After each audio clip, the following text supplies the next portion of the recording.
You live your life from the inside. So for you to be able to say, no, this is abnormal. We don't fight, you're friends. How did you get to that level? Because that's not easy, Lady Mo.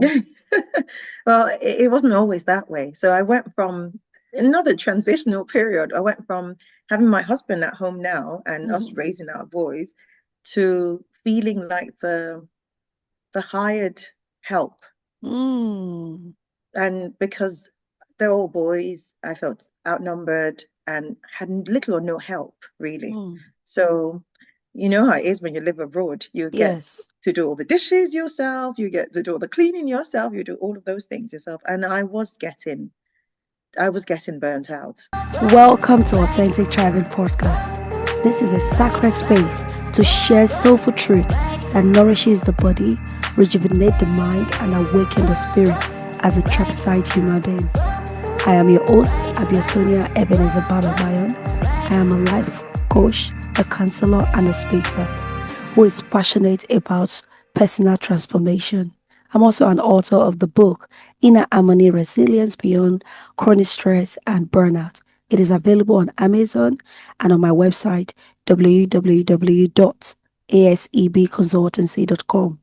On this podcast, we hold space for real stories, true interview, and we have a honest reflection about the journey of our speakers or our guests.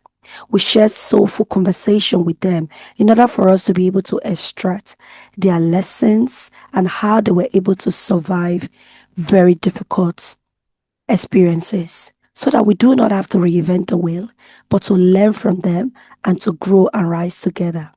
I also share experiences from my own life and also from what is happening in the community so that we can learn and also from a professional perspective. Because thriving isn't about just surviving the past, it's about living with courage, gratitude, and harmony for holistic well being. Thank you for joining me. On today's episode, I have got with me the lovely, delectable, beautiful Lady Mo. That's what I call her. I call her Lady Mo. You will soon find out why I call her Lady Mo with the poise and everything. So thank you so, so much, Mo, for agreeing to join me in this discussion today. But before we progress, if you don't know me, my name is Abia Sonia. I am the host of this podcast, and I would like you, Mo, Lady Mo, to introduce yourself to us. Okay. Um, my name is Mo Togan. I have my background in law and I specialized in environmental law. But in the last, I don't know, let's just say X number of years, I've chosen to go the baking path. So I've just baked my way, yeah, from when my children were born, and I couldn't find cakes that I liked where I live. I live in Norway. So I just baked ever since then, and then became officially a registered baker 10 years ago. So I'm celebrating 10 years this year, and I would be celebrating with a tea party next month. So I'm really excited about that. But yeah, so that's pretty much about me in a nutshell. I'm married and I have four boys. Wow. Thank you so much, Lady Mo. 10 years. Congratulations. Thank you. Wow, that's amazing. Really amazing. So, today we're just going to discuss about times and seasons Mm, because as a counselor, I've come to notice that the source of frustration for many of us is not because where we are, how will I say, it's not because we don't have a job or because we don't have a family or things like that. Most of the time is as a result of we trying to do this work-life balance that a lot of people talk about, work-life balance. And when you find yourself struggling with that, you feel like, oh, I'm not good enough. Or sometimes you might end up burn up like I did. I had a burnout experience several times that I decided that okay, there was something I'm doing wrong. So and I know you've gone through so many transitions in your life, mm. the transitions in various ways. And I would just like to, what is the when they talk about times and season, what comes up for you? How have you experienced that? Okay, well, you talked about me having gone through different transitions in life, and Mhm. that's very true. So I can start first by telling you about when I got married. So I got married to my sweetheart, and husband, and he lived in Saudi Arabia when I mm, met him, and I thought, how are we going to do this? mm. Anyway, we courted for 2 years and then finally got married, and he was still in Saudi Arabia. Wow. And it was one of the toughest times of my life. So I'm one of those people that are very fertile. So I got pregnant almost immediately after probably the night I got married. I don't know, but almost immediately. Yeah. And I had him still in Saudi Arabia. Wow. So I was pregnant and I did the whole journey by myself or Mm, until I had my baby. He came on home because he was about 2 months away and about 2 weeks at home at the yeah. time. So, but we didn't, when he was at home, we were not, it was just us. So I didn't have all that gooey experience about, growing the baby, going through the process with him and everything. Now, my sister, older sister, was Mm, pregnant at exactly the same time that I was. yeah. And she had her husband, and they bought books and they talked about the baby, the growth, the Mm, development. And I would go and stay over at theirs because I was on my own. mm, So I would go over and stay at theirs and sometimes would cry because yeah. I felt like I was doing this all by myself. So that was a major transition in my life. Mm, mm, And but then again, I realized that it was a season and I mm. knew that it wouldn't last for long. I hoped it Yes. wouldn't last for long anyway. So, so I prayed and I prayed and I prayed and I just kept praying. Mm. Eventually, he was moved back to England. And my mom said, when I told her the good news, she said, I am so happy for you. You were praying like a mad woman. So I was like, yes, and God answers prayers. So that was a major transition. And I Mm. think that just kind of propelled me into what the future held for me. Now Yes. I look back and I'm like, wow, God really had a plan. So that propelled me because then I was going into the unknown and adventure this time. I didn't know exactly what to expect. So then Yeah. I went on. So now I had him at home, but then he was still traveling with his work. And then I ended Mm. up having two more children in quick Yeah. successions. And I spent half of the time just taking care of them myself, Yeah. maybe more than half of the time, even. So my children and my boys are very calm boys. You can tell a woman raised them largely very calm. They don't fight. They talk a lot. They debate a lot. No, nobody's raising anybody's voice. So, but you can tell that I had a hand in that, definitely. The Yeah. first time I saw them on top of each other when they were little, I was like, no, no, no, no. And my husband, he was home from wherever he went to, and he said, well, they're boys. They're supposed to be doing that. I said, no, no, I didn't. We didn't have that in my family growing up. So I was like, no, not we didn't have that in my family. So, surely this can't be the case. So he was like, well, that's how boys are. I said, no, no, I'm not having that and everything. And I told them that they were best friends to one another. So that was the end. Never did that again. I never saw them on top of each other again. That was the first and last time. That is So so that was interesting. That is so interesting. That is so. I just thought that's so a good moment to just, I don't know, to just like pause. Like he's saying, "Oh, this is normal, right?" And then you were saying an abnormality that no, no, no, you guys are not going to. My sister she does that with her boys, and I remember when we went to visit them, and I saw both of them. They were not in a very very good mood because they had mm, fallen out, and then the younger one looked at him. He said, "I need a time off from you right now." mm, I'm like, "Oh." I was looking at it. He said, "I need a time off from you right now." And the brother was like, "Okay, I'll give you time to cool off." And he just walked away. And then the other one just stayed there. So I was looking at them. I'm like, wow, my sister has done such an amazing job. amazing. And I thought I was going to add that. So I was getting schooled by my nephews. And Mm, he was just 7 years old. And then the oh other wow. one was just 9 years old. When I'd Mm, witnessed that, I was really, really mm, impressed with that emotional intelligence. He just said, I need a break from you right now. And the other one said, okay, that's okay. They just let him walk away. But later they were fine again. So Mm, they knew that the steam was getting high and I didn't mm, want it to spill over. So they needed a break from one another to go and exactly. process whatever it is. And I thought that was a beautiful thing. So what you've Mm, done as well is like, don't fight. You are best of friends. That is really good because one thing I've noticed when people are doing a lot of work raising the children, mm, most of the time by themselves, they get frustrated. yeah. They get easily irritated, they get overwhelmed, they experience this roller coaster of emotion. It's Mm. almost as if they are upset that I'm the one that is looking after these children by my own, and my husband is Mm-hmm. traveling around. There are some people they are here and their husband is somewhere here, somewhere else, Mm-hmm. and I see them that they get sometimes they look unkept. You can see that even they themselves they are screaming that I want a break. I'm just Yeah. wondering, how did you manage to regulate yourself so much that even the love from you was oozing out on the children for you to tell them that, oh, no, no, no, there must be something because I believe that you live your life from the inside. So for you to be able to say, no, this is abnormal. We don't fight, you're friends. How did you get to that level? Because that's not easy, Lady Mo.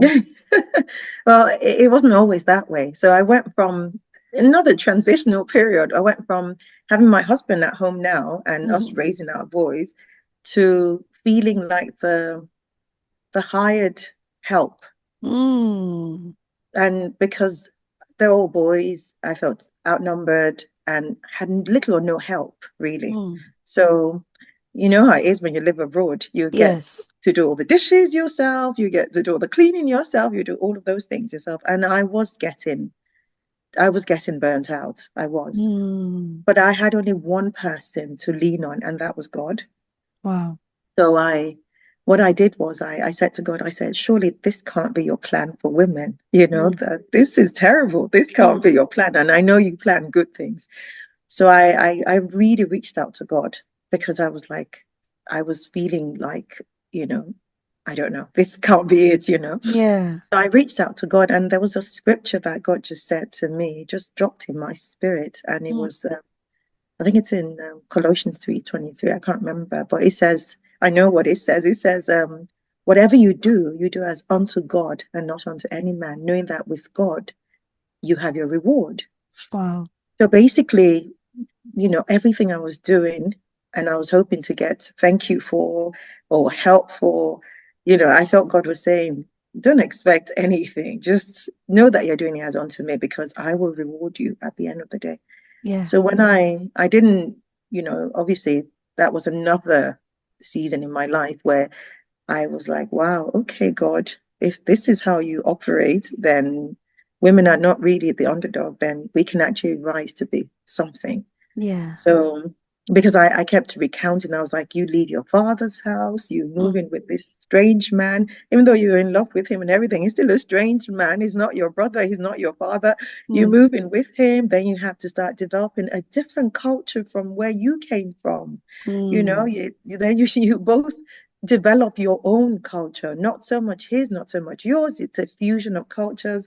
And then you're the one that gets pregnant, you carry the child for 9 months and all of that, everything just seemed unfair. But when I read that scripture, it just opened a different avenue to my mm, life. And I began to realize that if God planned all of this and marriage is his institution, then taking care of children is a part of it. And yeah. I just needed to learn from him. And so after that scripture journeyed me into another scripture, which Mm, is in Matthew, that says, come unto me, all those that are burdened and are heavy laden, and okay. I'll give you rest. Yeah. And Jesus didn't stop there. He said, learn of me because my burden is easy and my yoke is light. So Mm, I was like, I just need to learn of you then. mm, So this was the turning point in my life. I kid you not, when it came to raising children. From that moment, I realized that it was an assignment from God mm, and I had to do it to the best of my ability. It was like a test I had to pass and I had to excel at it, not just pass with a pass mark. I had to get an A. Mm. you know, on it and everything. So I was it was that was it really. Those two scriptures just propelled me. And so I began to raise differently. So I thought, instead of what people would consider the norm, how do I raise boys that would, you know, a woman would marry in the future and would thank me for Mm. raising these kind of men, Yeah. so had to raise them to be not overly sensitive, but to be in tune with their surroundings, to be Yeah. observant, because I noticed that a lot of men are not so observant. So Mm. I would play games like I Spy with them on our way to school to see if they Yeah. observe things. And, we played a lot of games to just get their concentration in the right place and their focus and, just many things that I had noticed about men in general, or boys Yeah. in general. So I wanted to do it differently. And then I Mm. told them, you're best friends. I didn't want sibling rivalry because Mm. I'd heard a lot about it. And I said, we're not having that here. Yeah. We're going to love one another. We're going to hug a lot. And we're going Mm. to, talk a lot together. And Yes. and I learned a little bit from my background, of course, because my father was big on learning a lot from one another, hugging a lot, and having roundtable discussions. Even when we didn't want to, we were like, no, we need to discuss this. And at the Mm. end of the day, he probably had the final say, but he gave us that audience. So Yeah. it was a reverse psychology. And I thought, I think I can borrow from that as well. And so I Mm. used that a lot with my boys in raising them. So, and then I didn't even realize what I had done until people started saying, how did you do it? And people would ask me for tips and everything. And I thought, doesn't everybody raise their children that way?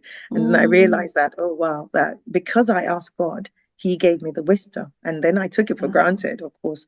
So that was another season, having to raise them and mold them into hopefully the way that they should go so that when they grow up, they don't depart from it. That's So, amazing. mhm. I always tell my children, I said, it doesn't matter what you're looking for in this world, all the answers, they are in the Bible. Mm, Because what you just said now, you went to God for wisdom. In James 1, verse 5, he said, if any of you lack wisdom, he said he mm. should ask, Ask and God. Yeah, he will give it to you in abundance.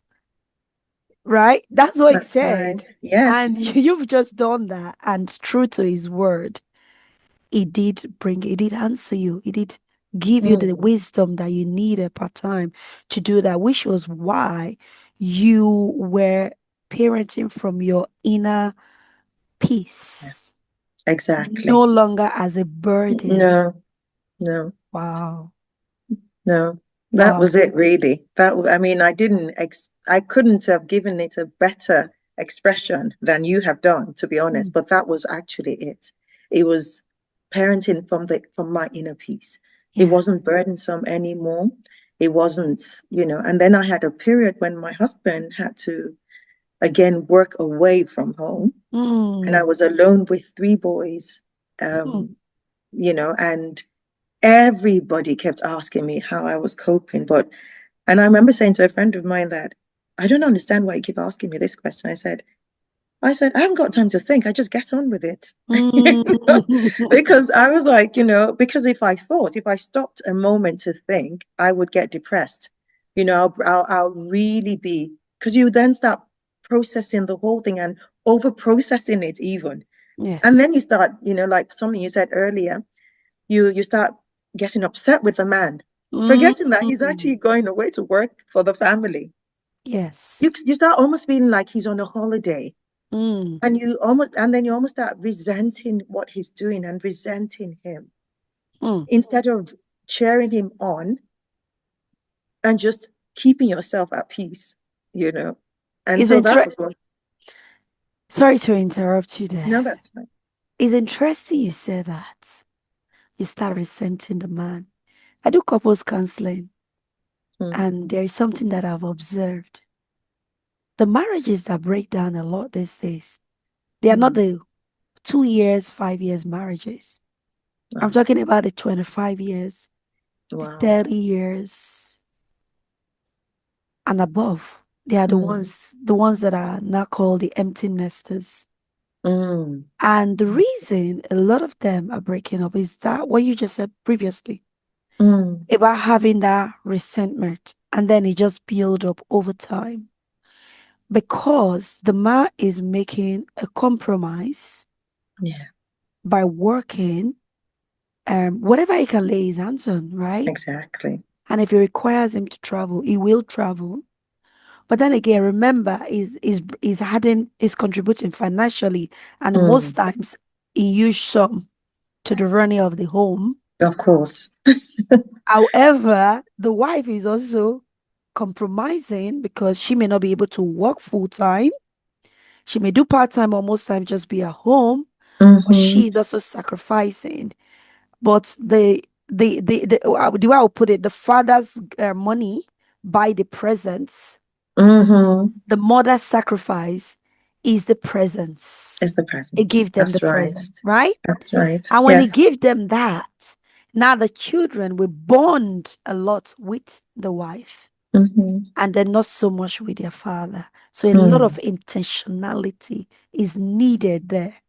And then this woman, um, you have to be very intentional not to also resent the man. Because That's one true. thing I've noticed, there are people that the children have left the house. They realize that they've never been in a marriage for a while.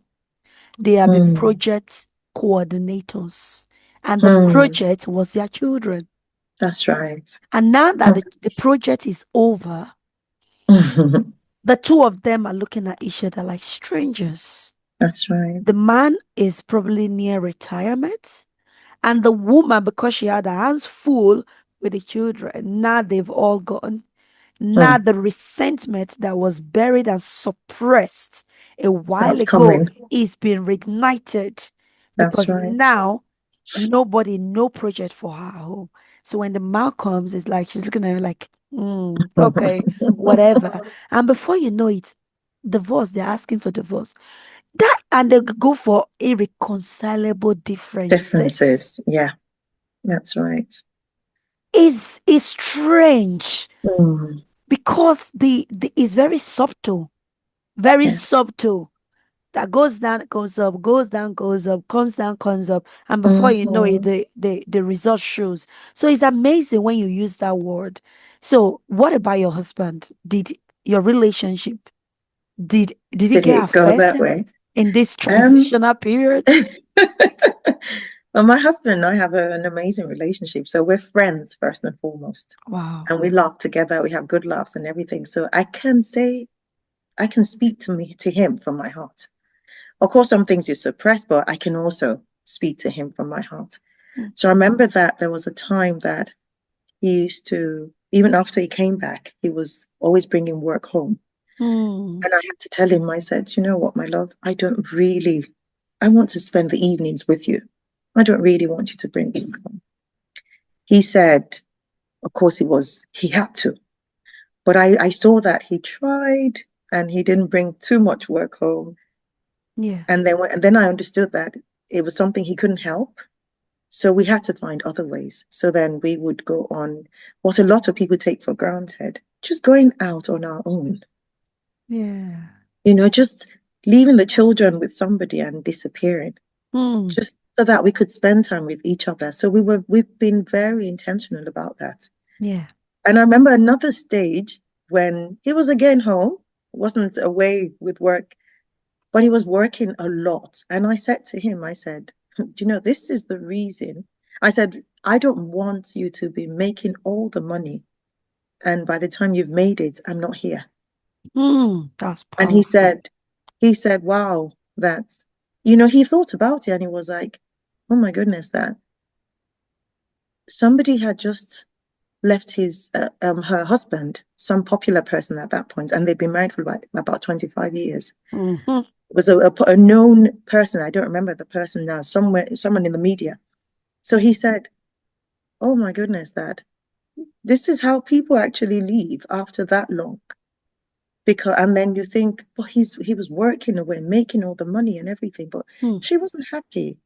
And she didn't marry you to become a doll in your house, to be Yeah. on the mantelpiece.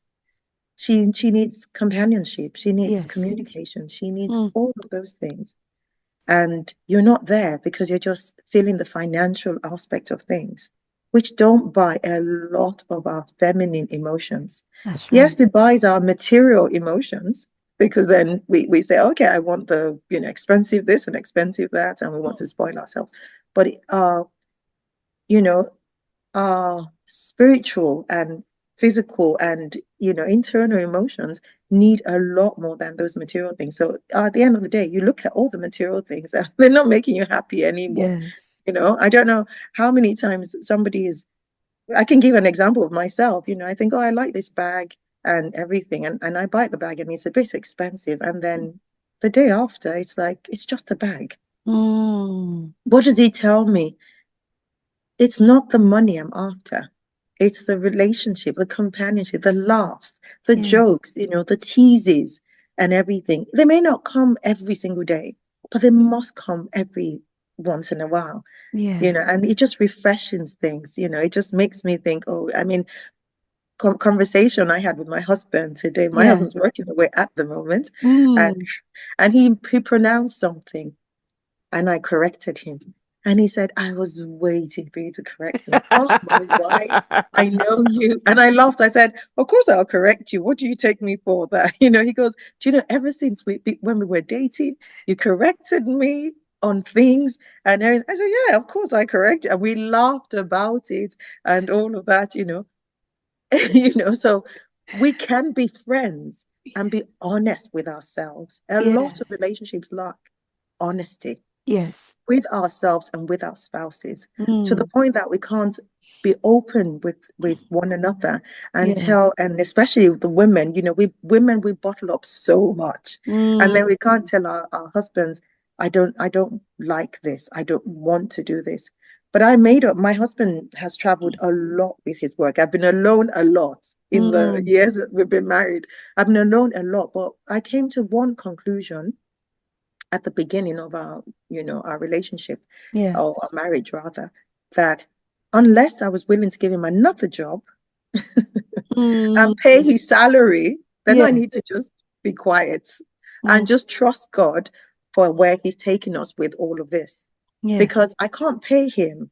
I can't get him another job. It's his career. You might say, oh, yeah, but it's his career and then mine gets suppressed. But you need to understand that somebody has to do something. Yes. And if he's doing it, the other person has to take care of the home. Mm. You have to invest in the children, because if you don't, and it's only for a short while, we're Yes. talking about seasons, trust me, it's only for a short while. Because from the age of babyhood to 10, you, the mother, you're the primary caregiver. You're so Yes. important to that child, whether it's male or female. You need to give. You're pouring, pouring, pouring. Mm. From the age of 10 or thereabout, maybe 11 even, that child needs his father. Mm. He's seeing the world as it is. He needs a bit more. He needs to know his father now, as because before then he's with mommy and he loves mommy. Mommy Yes. can kiss him, hug him, everything. But trust me, after that 10, he doesn't want mommy to kiss him, hug him, anything, especially not in public. Yes. You kiss, they wipe it off. Like, oh mommy, and everything. They don't want to call you to even, they don't want to call you mommy in front of their friends already at that stage. So it tells you that their needs have shifted. It's become Yeah. different.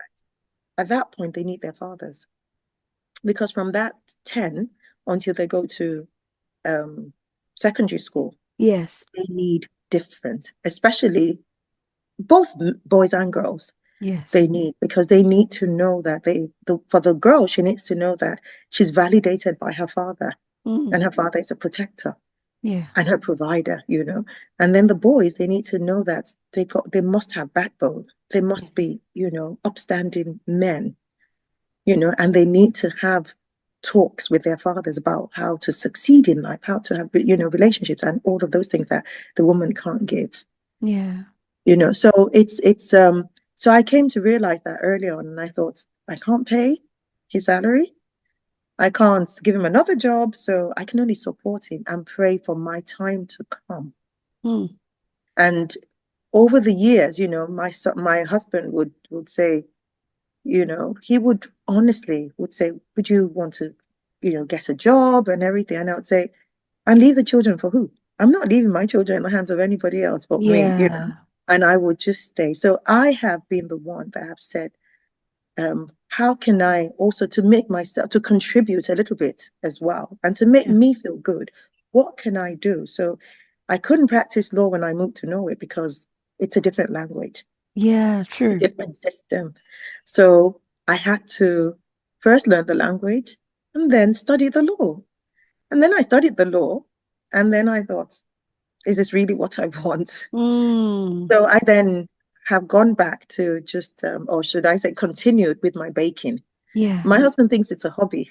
I'm not making so much money from it, but I'm like, hobby or not hobby, it's keeping me happy. I'm not complaining too much to you. Yeah. We're having peace in our home, Mm, and I'm making a little, and I feel happy, and I feel like I'm contributing somewhat, yes. maybe not a lot, but at least I'm contributing somewhat. And you have peace with your work, you have peace with everything you're doing. So at Yeah. the end of the day, it's a win-win True. situation. And I think a lot of women, we forget our positions. When God created Eve for Adam, it was because Adam was sad being alone. He Mm, didn't see anyone that looked like him, anyone he could relate with. They were all animals and trees and all sorts of things around him. true. And then God said, I think you need a helpmeet. Yeah. He could have made another man, but he saw that the animals were male and female. Why Mm, should I make him another man? So he decided to, okay, so he decided to make him a woman. And then he said, you've been. okay. Yeah. So I know you talk about the helpmates and God creating a woman to ensure that Adam has a helpmate. But there was something that you said. You said you found something to do, even though it's not contributing much. I just want us to explore that. How do we measure what is contributing much and not? Because I'm quite aware that you do very lovely cakes, right? Thank you. But not only that, you also teach people as well. So when we are quantifying this impact, are we quantifying it? Are we stopping at the financial part of it? Because finances was created by human being, right? But you transferring that skills to someone else, we don't know who that person is going to transfer that skills to.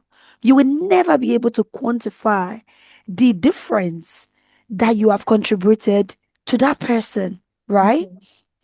And you're not just teaching them how to bake cake. You are instilling confidence in that woman. You are helping them to restart their life again. And I know that anybody spend few minutes with you will learn more than cake from you. Will Mhm. learn other things, I how hope to so. coordinate themselves, how to believe in themselves, because you have Mm, this way of pouring into people. So I mm, just thought I would just quickly just drop that in there that we mustn't stop for any woman out there, any man out there.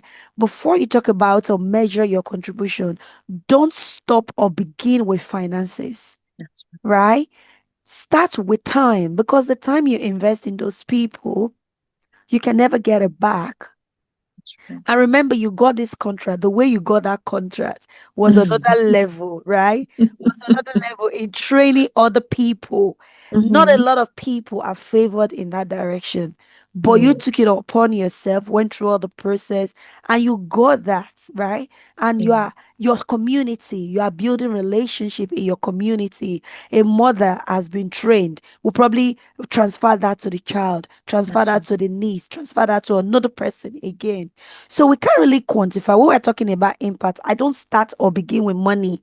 I'm Mhm. thinking about how far would this person that I've poured in, how far will it go That's with them in making that difference? So, Lady Mo, you are making a huge loads of differences. It Thank doesn't you. start or begin with money because there are Mm, certain things that money cannot buy.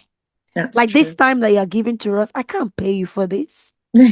I can't possibly pay you for this, right? Because this time we will never get this time again. But Mm, you've mm, gifted it to us.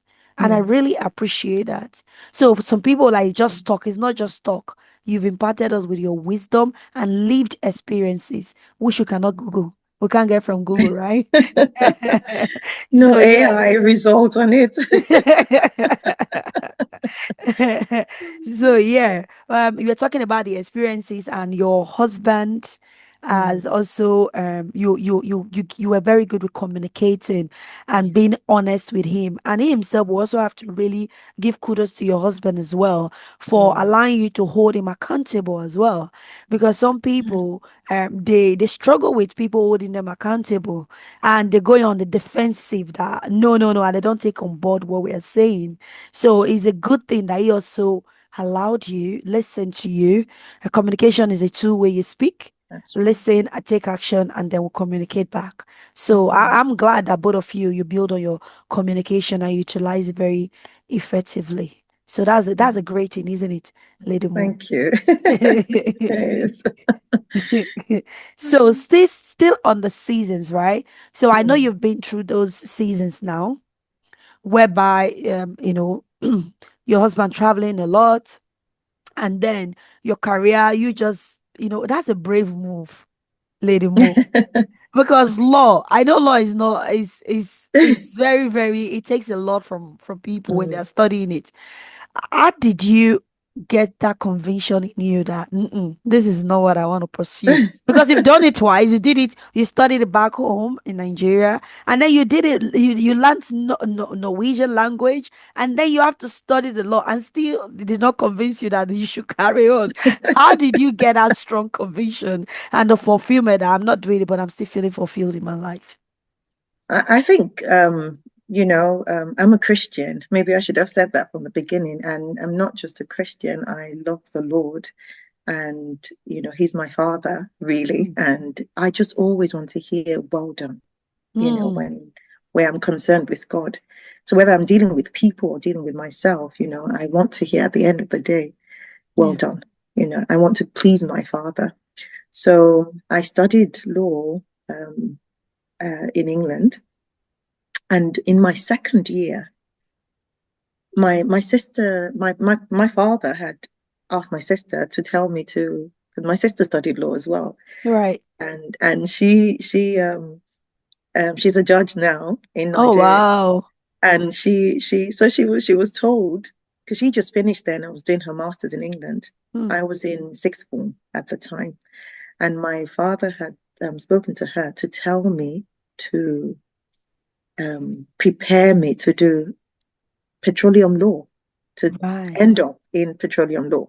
Yeah.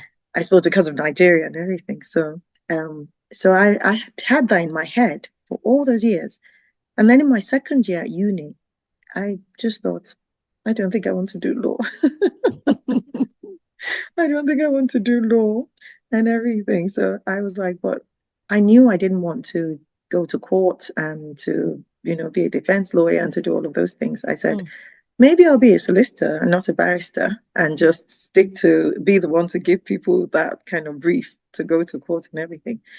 So, but then I still had to finish my law degree. So I finished it, and very restless within me as to what I wanted to do. Yeah. Eventually, I did go to court a few times and everything, and I found it just seemed like a marketplace for me. So I was like, Mm. I'm not really sure. And then I thought about all the cases that would be there for like years. I was like, oh my goodness, I'm not really cut out for this. But I was cut out for the solicitor side of it, the paperwork, the legislations, the interpretation of law, and all of those things. So I really was interested in that aspect. So when I came to Norway, I was still, I just finished like maybe 2 years before. So I was still very eager and everything. But when I came and I had to learn the language, I was like, okay, learn the language, but it wasn't enough. You still had to go to either you had to train under a lawyer here Yeah. and everything. So I was Wow. like, oh my goodness, I think to change my certificate and be able to work here, I would have had to spend like 3 years or so. Mm. Oh, I just thought, you know what, there must be another way. Yeah. So I stumbled upon baking. Like I said, I couldn't find cake that's suited, and my sons were very ambitious. They would want all these character cakes that I had no idea how to make. So I thought, well, I was good in fine art, so I drew a lot, and I drew my boys, I drew myself, and I drew things for myself and Mm. everything. I would put a potted plant in front of me and I would draw it. So Yeah. I was good in fine art.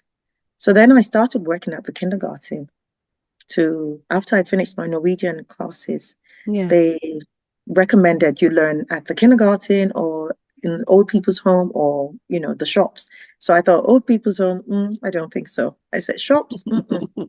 And then I thought, children, yeah, that's what I'm used to anyway. I have children at home. So for me, it was a good thing. So I got a job at the kindergarten. And everybody said, how can you leave your children to go to children? I was like, you don't get it. It's the only thing I know to do right now, and I enjoy it. So why not? So I enjoyed it so much. And I started drawing even more there. The more I drew, the more, the children would wow. And I was like, okay, so I just kept drawing. And when I was asked to make those cakes by the boys, I Yeah. had no tools whatsoever, but I could Mm. draw. So Yeah. I would draw and place it on, my fondant or whatever, cut it Yeah. out and everything. And the magic was done. I Wow. had no training in baking, nothing whatsoever. It was just, you know, as I went with the whole thing. But Mm. my sisters, when I was growing up, they baked a lot, and Mm. I was their taster. I didn't bake because it was too stressful, I thought, but I was their taster. I was always available to taste for them. So I'd asked one of them for a chocolate cake recipe, and she sent it to me, and I asked for vanilla as well, sent to me. And it was one of my son's birthdays, and I made his first birthday cake. I had no clue, to show you how clueless I was. I had no clue about cakes at all. I took the cake right out of the oven, put Smarties on it, and I took it out for the guests. And we started cutting up the cake. And one of them said, "Oh, it's still warm." And I was like, "Yeah, that's the best way to eat it." You know, I had no clue whatsoever. So I just winged it all the way until, I learned more as I went on practice, really, just Yeah. as I went on and everything. So, I mean, the whole point of telling you this story is just to show you the process. So it wasn't that um I just decided not to go with the law anymore, but I Yeah. found passion in something else. And Yeah. I thought, wow, this gave more joy instead of trying to defend people or, all of that and everything. I thought, you know what? I'm creating joy here.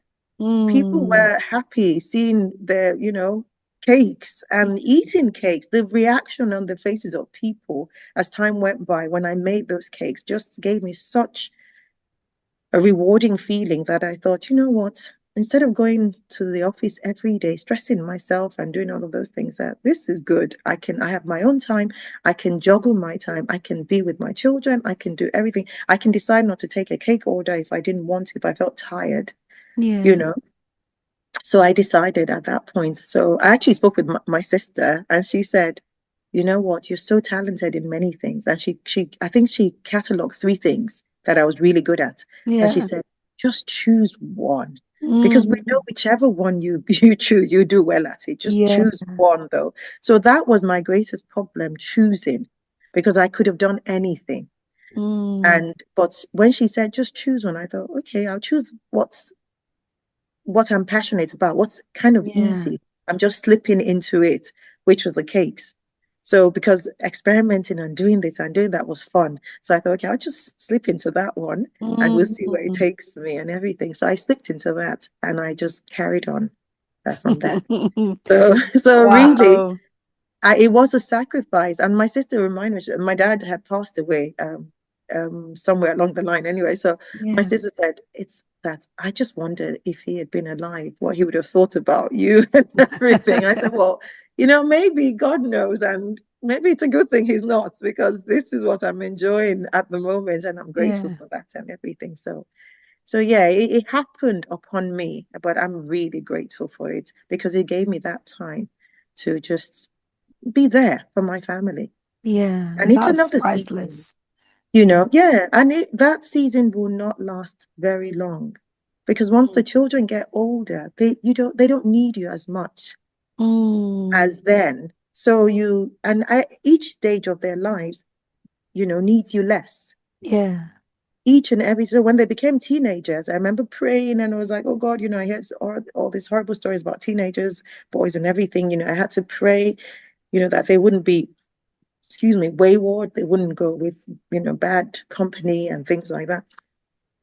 That stage required to do certain things differently. And I Mm. also knew I couldn't talk to them in a certain way anymore and Yeah. all of that, you know. So it's every stage is a season as well. And you have to be able to discern what season you're in to be able Yeah. to know how to behave, how to position yourself, because the seasons keep changing. Yeah. And you have to position yourself for that change.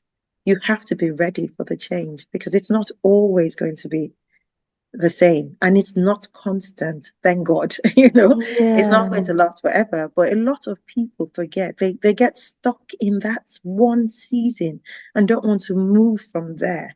Mm. And they don't even want to make allowance for the next season because they're Mm. so stuck in that season because of the way they feel. They feel, like they're being used and abused. And we all feel that way, especially women abroad. I don't know about you, but I felt Yeah. that way once upon a time. But that season also passes. The season where I did all the laundry for the whole family has Yeah. passed. I don't do that anymore. The season where I did all the cleaning and everything has passed. I don't do that anymore because Yeah. they're older. They can do things themselves. But Yeah. we all forget that things will change and we get so stuck where we are. And then, even with our spiritual seasons, where Yeah. God wants us to be, this is Yes. for the Christians out there, but where God wants us to be at every point in time, things will change, but you've got to be ready for those changes. Mm. And which is why I mentioned a little bit to you about how I assess the months that have gone by. I'm Yeah. not rushing towards December because I'm like, oh, by the end of the year, I want to have achieved this. No, Mm. I'm looking at my achievements as we go along. Yeah. And they don't have to be physical achievements. They don't have to Yes. be financial achievements. Yes. Most of the time, for me, there's spiritual achievements, and personal achievements, things that maybe have been an issue for me. I want to improve on them. Mm. I want to improve a skill. I want to gain a skill. I want to do certain things. So those are seasons as well, Mm. and they will come. And you're not always going to think, oh, I need to improve on my skills.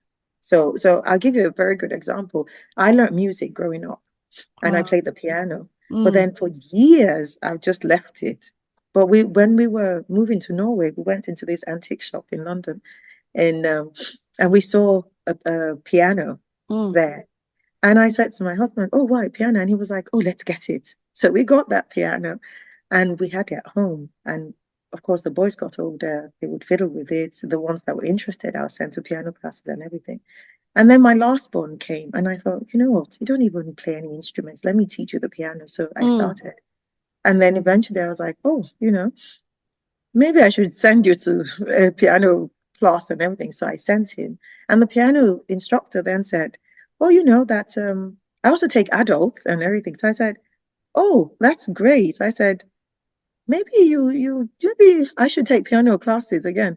And he was like, okay, that's interesting. And I said, yeah. And I said, I can play. I can read music. I studied music. I said, but the thing is, I learned about chords. Somebody told me that it's easier to play with chords. I said, Yes. but that I never learned because I learned classical.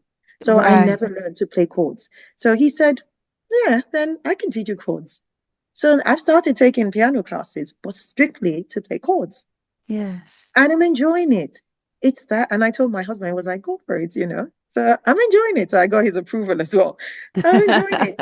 It's actually another season of my life. Now, would this, how long would this end last for? I don't know. But right now, I'm enjoying it on the way to the next season. And So that's there are most many things, important. you Yeah. know.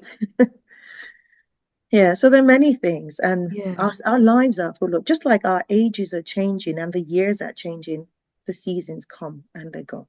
And we just need to remember that there is nothing constant in life except for God. There's Yes. nothing constant, and we just need to go with the flow. Just go walking with God, trusting that He's with you in each and every season. After all, the Ecclesiastes talks about the seasons and says the times and seasons of our lives are in the hands of God. So, and He makes all things beautiful in His time. That's also seasonal, you know. Yes. So Yes. we need to just trust God that He knows exactly what suits us and where He's going with us. We may not see it, we may not understand it, but if we continue to walk in sync with Him, in Mm, agreement with Him, then we'll get to destination and we'll be yeah, happy when we get there. So, definitely. This episode is sponsored by ASEP Consultancy, a home of personal transformation for the mind, body, and soul.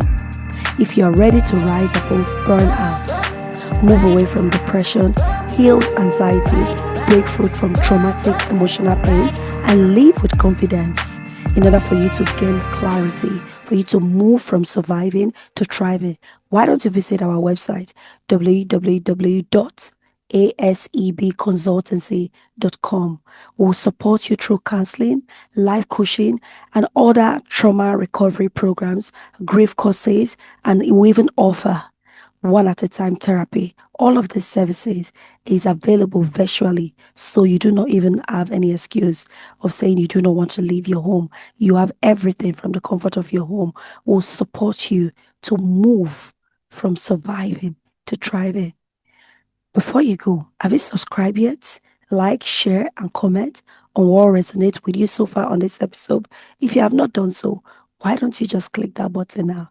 Thank you. Back to the program now. Definitely. The joy doesn't come when we get to the destination.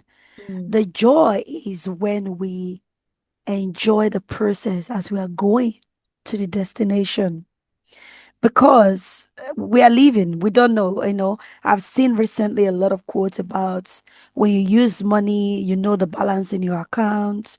When you mm, look at the time, you know what time it is. mm. However, life is the only thing that you never know the balance. No, You never know when your time is going to be up.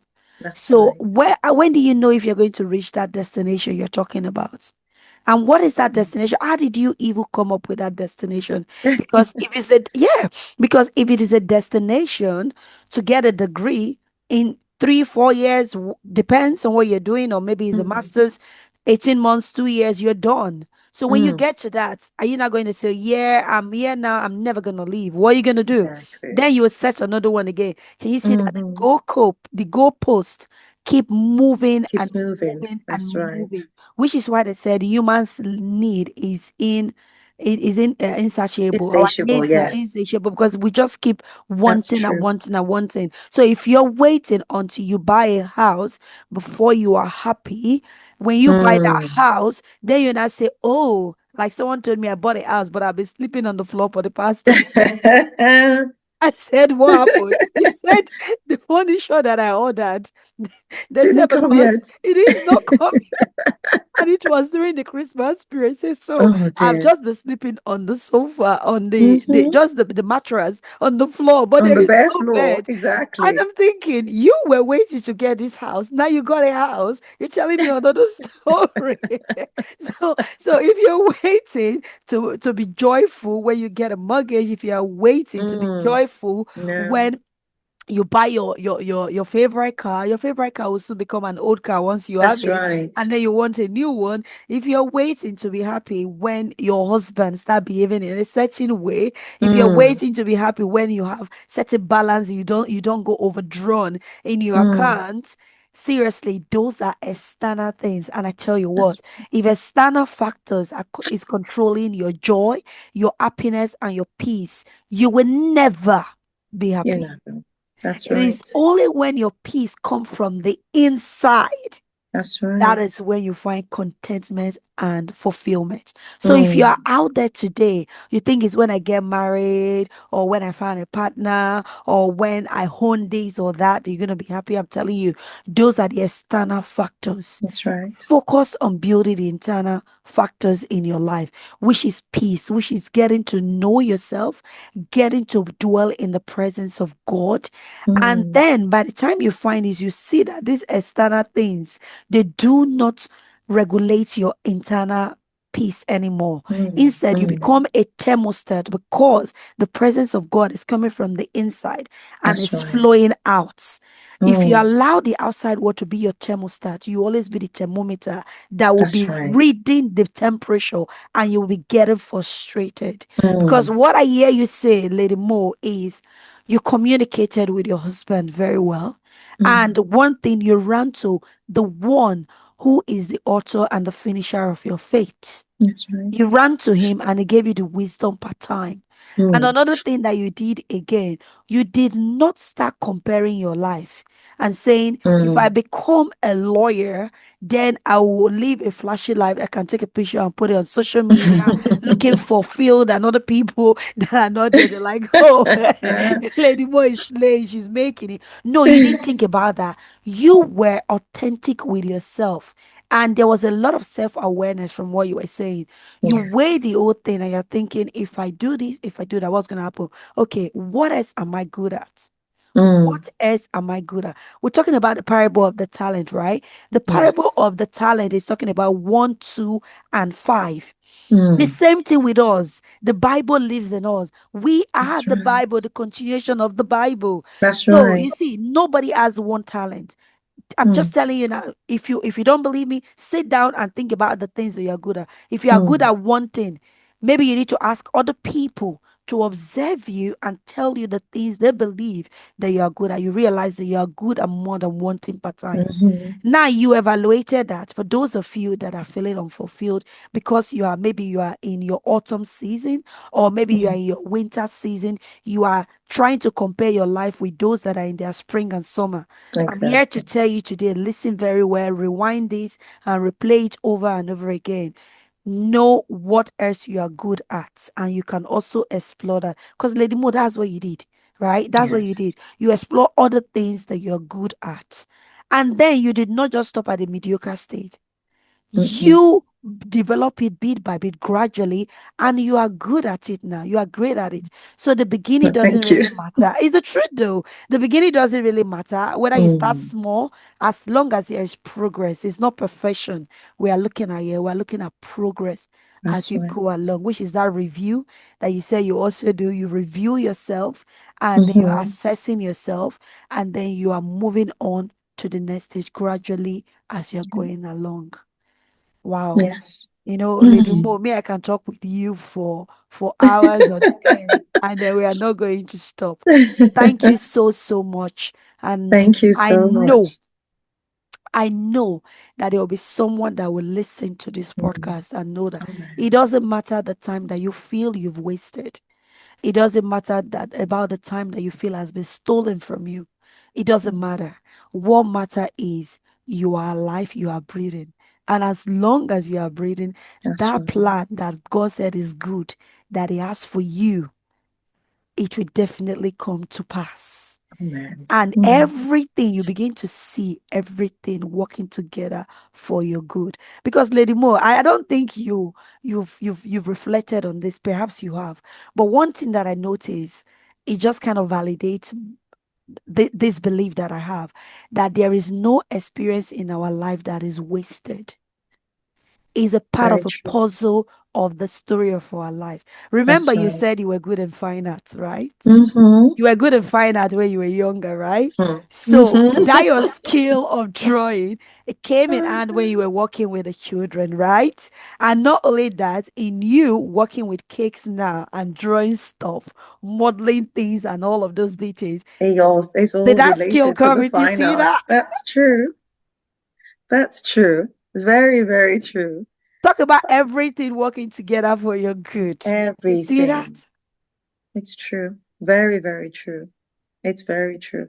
Because I always refer back to it actually and say that, I always make jokes out of it actually, that I never got more than a B minus in fine art. Wow. But that today, for whatever reason, I wasn't the best student.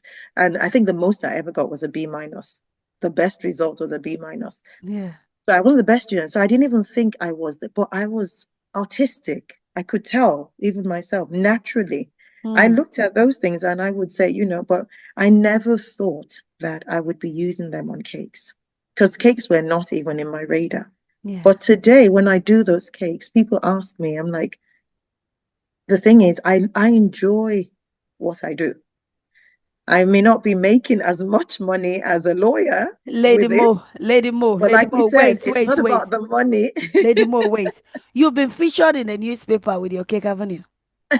Yes. So how many lawyers do they feature on do they feature on newspaper for the whole Oh, community to it's true. You're just being true. modest, right? How many lawyers did they feature on the case? I said maybe the lawyer has been able to acquaint Oh, someone that they thought was not acquaintable, right? That's when you see a lawyer in the front paper or they become a politician.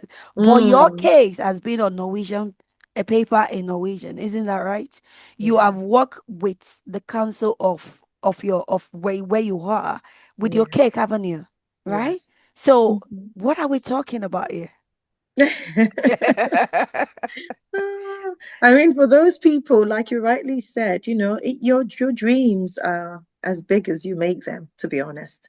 So Yes. if you, and I know for some people, they probably would, I feel sometimes, even me, that my dream is not as big, it's not getting as big as it should be, but Mm, I'm still work in progress. But yes. for some people that have more speed than I have, it would have, it would surpass you Mm, and outlive you.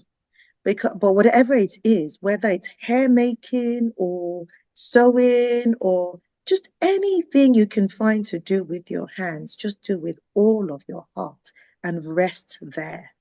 It doesn't have to be what every other person is doing yeah. to succeed. Just Yeah. whatever you find to do and Yeah. gives you that leeway to do other things while you're doing it. Mm, Just rest in it and enjoy it. On the way you might meet, you don't even know who you might meet that will yeah. propel you to where you've always wanted to be.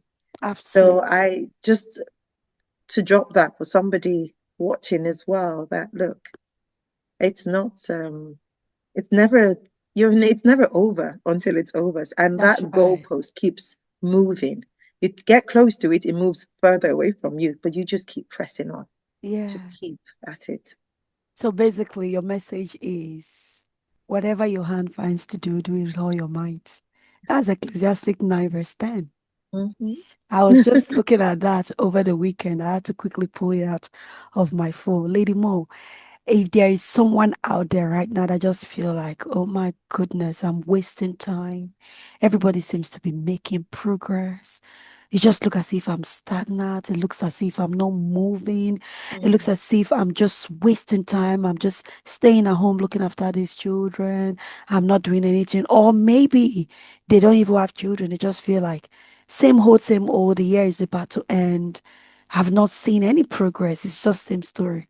I just want you to speak to them from your heart. Hmm. Hmm. Do you know the amazing thing is that we all get there at some point in our lives or the other, where Mm, we feel like things are a bit stagnant because, again, we look at our friends, those we went to university with, we went to secondary school with. I remember one of my friends, I was in sixth form with her from Malaysia. yeah. She's a VP of a company. Wow. And I remember thinking, how is it that she's a VP now, and everything I'm thinking about myself. But then I got wisdom from God who said, it's not about, what you are, it's about who you are, Mm, you know? As if you've chosen the baking line, then let it be the best ever in the taste, in the texture, in the outcome.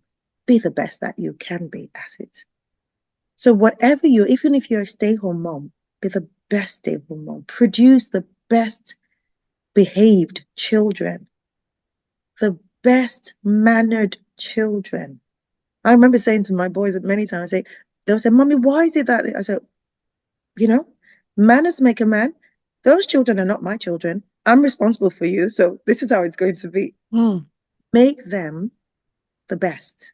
yeah. Whatever you're doing, it's just for a season, but do it with all of your heart and enjoy it because that season is not going to last forever. Yeah. But if you miss out of enjoying that season Mm, and doing it with all of your heart, you're just going to be in that rut forever. Hmm. Because until you embrace where you are on the way to where you ought to be, nothing, nothing at all would open up for you because you're not in the right frame of mind. You're not in the right spirits. You cannot attract any good being like that. So people would even see you and run away from you or feel sorry for you, but wouldn't even be able to help you because you're so disgruntled. But if they see that you're joyful in that which you're doing, you'll be amazed at how many more opportunities will open. And do you know how many people have said to me, can we just bring our children to you? Can you just Hmm. open Hmm. a creche? Can you just this? Can you just that?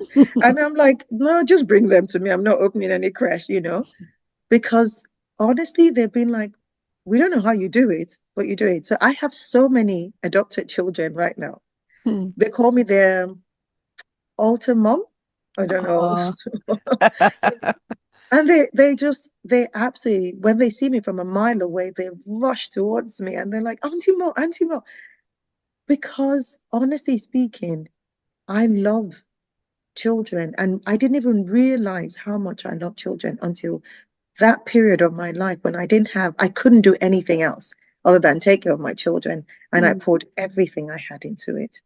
Yeah. And best years, because now I don't have those children to do any of those things with anymore. And it feels Yeah. really odd, you know. Yeah. But the truth about it is, whatever you find to do wherever you are, whichever stage or season of your life that you're in, know that it's not going to last forever. Just embrace it and do it. Be the best at it. You'll be amazed what will come out of it. Thank you so much, Lady Mo. Ah, thank you. That is really good. Now, in this podcast, we always ask people, how do they take care of themselves? Because you are more than 50 now, Lady Mo. I know that one for sure. But you look like you are in your 40s. You are glowing. You are glowing. So Thank please you. share with us, what are the things that you do that make you glow like this? What, so that we can at least learn from you. What are the things that you do for self-care and just to relax and rejuvenate Mm. your mind, body, and spirit? Oh, okay. So I am 51. So you're right. I am not that young age-wise, but I am young at heart. I've Yes. never grown old in my heart. I love to have fun with things. Don't take anything to heart. Don't, of course, be responsible and be serious about things, but don't take anything to heart. You know, don't take everything overly seriously.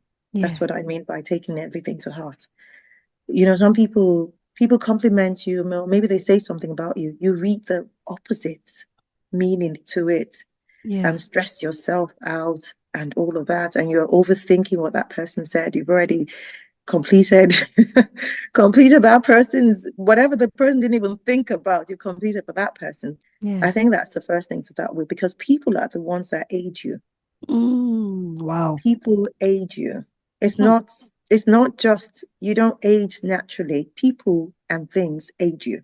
Wow. And usually it's people, mostly people than even things.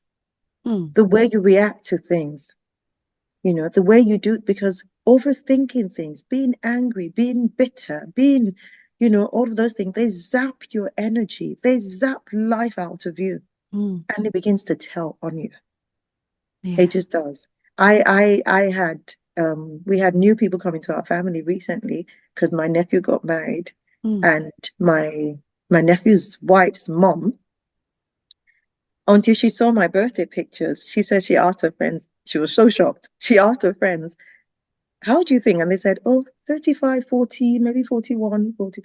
She was like, I just saw her album. She's 50, 50, and everything. And I said, she was like, we don't believe you're this age. I said, well, you have to ask my parents now because I'm tired of telling people that it's the truth, you know? But the truth about it is relax, have fun, go out, go out and eat with your friends, drop everything every once in a while and just spend time with yourself. Don't take anything too seriously to heart. Eat well. Hmm. Eat well. Enjoy food. I always say every time I want to spoil myself, I'm like, oh, even even with the cakes, I'm like, eat it. You're not eating it every day. Eat it. Hashtag one life to live, eat it. Enjoy everyday life, like Joyce Yeah. Meyer says. Yeah. Enjoy. And then take time out to go to the spa, spoil yourself a little bit. Yeah. Just take, it doesn't have to be regulated. Like you say, okay, every month I must do this. No, it doesn't have to be, but as often as you feel like, okay, I feel the stress coming on, take time out to de-stress. Go away somewhere, go to a spa for a few hours. Let someone, massage you and, enjoy yourself. Feel all the pain while you're there, but come back and say, wow, I'm glad I did that. Yeah. And then above all, mirror. Let the word of God be your mirror. I Mm. think for me, that's the number one thing. Because if the word of God, for those that are not Christians, you may not understand what I'm saying, but for Christians, we know that the more we look into the word, the more we see what we're supposed to be like. Mm. And honestly speaking, we have a father who is ageless. So the more you look into it, if you want to look young, go Yeah. into the word. Spend time in the presence of God, because that's where he will remind you that if somebody upsets you, he'll remind you that be angry, don't sin. Do you know, Mm. immediately you drop the anger, and then you have less wrinkles on your forehead because because because you use more muscles being angry and frowning than you do smiling. So at the end of the day, the word is my go-to. Wow. Every time, if somebody offends me, I just tell the Holy Spirit, I am offended, I'm not happy and everything, but my heart can't deal with it. Can you please just help me? And he does all the time, because God would hear your prayers of sincerity and he'll do something. He doesn't want you in that condition either. Mm. For those that are not Christians, I invite you to get to know this God we're talking about. He Wow. really is real, and he would cause your life a 360 degrees turnaround, 186, 360, I don't know, but a total complete turnaround. And it's priceless. I have been walking with God. I've known God since I was about 11. I have no regrets, no Mm. regrets whatsoever. It's just joy all the step of the way. So those are my tips. Of Wow, course, take your lady. supplements. Be good with the supplements. Eat well. Go for a run every once in a while. Go for walks and things like that. Just get some endorphins in your head. Yeah. Go out, be happy, be happy more than sad or despondent, discouraged by people and things. But watch out for people. They're the ones that these things come through. And Yeah. if you can create like a board, a bouncing board, then nothing people do to you will affect you, and you Yeah. just continue to grow. I think for Thank me, you. those are the things that I've done that have worked. So thank you so much for the compliment. Thank you very much, Lady Mo. One that keep ringing in my head is Mirror God. Yes, Mirror God. Thank you so it's much, very Lady Mo. important. This has been an interesting conversation. Thank you. Right, we have come to the end of this discussion today. I could go on and on discussing with Lady Mo all day. We've come to the end of today's episode, and please don't just listen, like, reshare, comment. What stood out for you? What time and season are you currently are in your life? And what are you doing to ensure that you thrive? Because in Psalm 1, verse 1 to 3 said, as long as you meditate on his word, you do not stand, Mm, in front of evil people. It said all your skills, your talent, it will to remain evergreen, and you will be like a tree planted by the rivers of God, and mm, you will flourish in every season of your life. You will thrive. amen. Some verses say so. Mm, Now, just remember that. Remember that always. Thank you so much for joining us today. I wish you peace and inner harmony until I come your way again. I remain your host, Abia Sonia. Thank you so much, and God bless.